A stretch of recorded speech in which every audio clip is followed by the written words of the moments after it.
Voice of Congo.net, news en real time.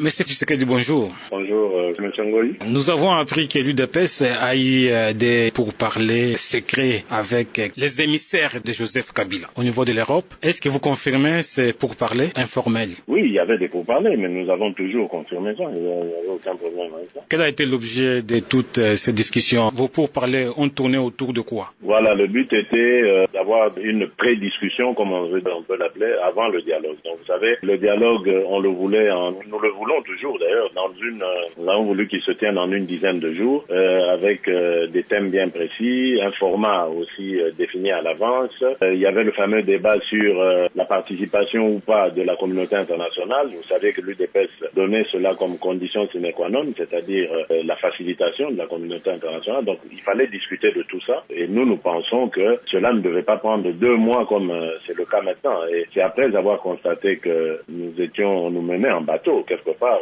par nos amis d'en face que nous avons décidé de quitter la table des discussions. Parce que nous étions d'accord sur l'essentiel, mais pourquoi est-ce qu'on ne concluait pas? Nous avons compris que les amis étaient là pour nous distraire. Et d'autant plus que pendant qu'on avait un esprit, une ambiance bon enfant, tout se passait très bien. Pendant ce temps, là-bas à Kinshasa, le pouvoir était en train de mettre des embûches sur la voie vers un règlement pacifique de la crise politique. Donc nous avons compris qu'ils pratiquaient la stratégie du talk and fight, donc on parle et on combat, et ça nous n'acceptons pas. Nous avons donc décidé de nous retirer. Et quel type d'embûche le pouvoir était en train de mettre en place au niveau de Kinshasa? Mais il y en a plein, mais la dernière que je peux vous donner en exemple, c'est la sortie de la Cour constitutionnelle. Là encore, on voit que cette institution est un instrument aux mains du pouvoir de M. Kabila. Or, cela ne peut pas favoriser, évidemment, ce que nous recherchions à travers toutes nos rencontres ayant eu lieu à l'extérieur. Nous recherchions justement de baliser la voie vers un processus électoral qui soit crédible, acceptable par tous et favorable d'ailleurs à un climat apaisé dans lequel se dérouleraient des élections libres et démocratiques pour ainsi assister à une alternance démocratique, le départ de Joseph Kabila et l'entrée de nouveaux présidents élus. Alors tout ça est en train d'être saboté par d'une main on le négocie, de l'autre on sabote. Donc on a compris que nos amis ne jouaient pas franc jeu et nous avons décidé de nous retirer. Quels sont les points sur lesquels vous ne vous êtes pas mis d'accord? Écoutez, je vous dis que nous étions d'accord sur l'essentiel. Là où nous n'étions pas d'accord... L'essentiel c'est quoi? C'est par rapport à... Mais tout l'essentiel sur le processus électoral, les détails sur lesquels nous étions d'accord, la médiation internationale, le format, la thématique, le lieu de réunion, etc. On était d'accord.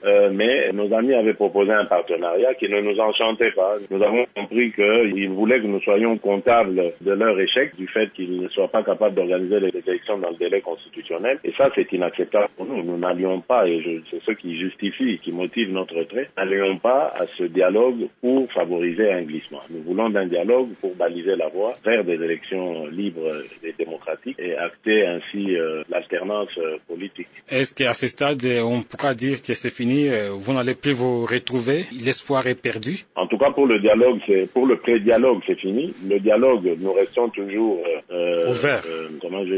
Intéressés par cette idée. Nous restons toujours ouverts pour un dialogue parce que nous pensons que c'est la voie la meilleure pour parvenir à un règlement pacifique de la question congolaise, de la crise politique qui sévit dans notre pays depuis le hold-up électoral de 2011. Donc nous restons toujours sur cette position du dialogue et nous nous tournons d'ailleurs vers la communauté internationale que nous avons saisi dès le début. Vous savez, dès le départ, nous lui demandons de s'impliquer davantage. Des fois, nous avons reçu des réponses du genre oui, mais faites-le d'abord entre Congolais parce que c'est entre acteurs politiques congolais que ça doit se passer. Mais voilà, nous avons la preuve ici que lorsque les Congolais se retrouvent entre eux, il y a toujours un esprit de duperie. Voilà pourquoi nous demandons maintenant à la communauté internationale de prendre ses responsabilités. Vous étiez d'accord sur le format, mais pas sur le fond? Oui, mais le fond restait à discuter au dialogue. Mais alors que nous n'avons pas encore abordé le fond, on nous pose ce problème de fond de manière sournoise comme ça, de manière à vous piéger, etc.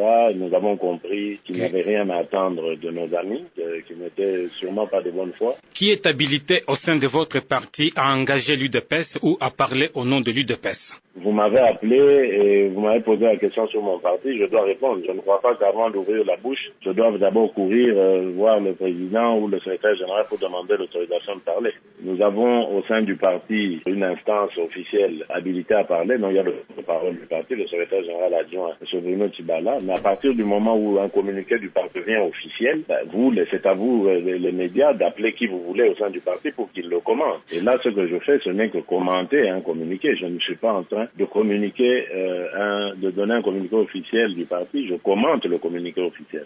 Mais le président n'a mandaté personne pour engager le parti, semble-t-il. Moi, je peux vous dire que le président, d'ailleurs, quand vous voyez le communiqué, vous comprenez, le président déclare très bien qu'il a demandé aux délégués de se retirer.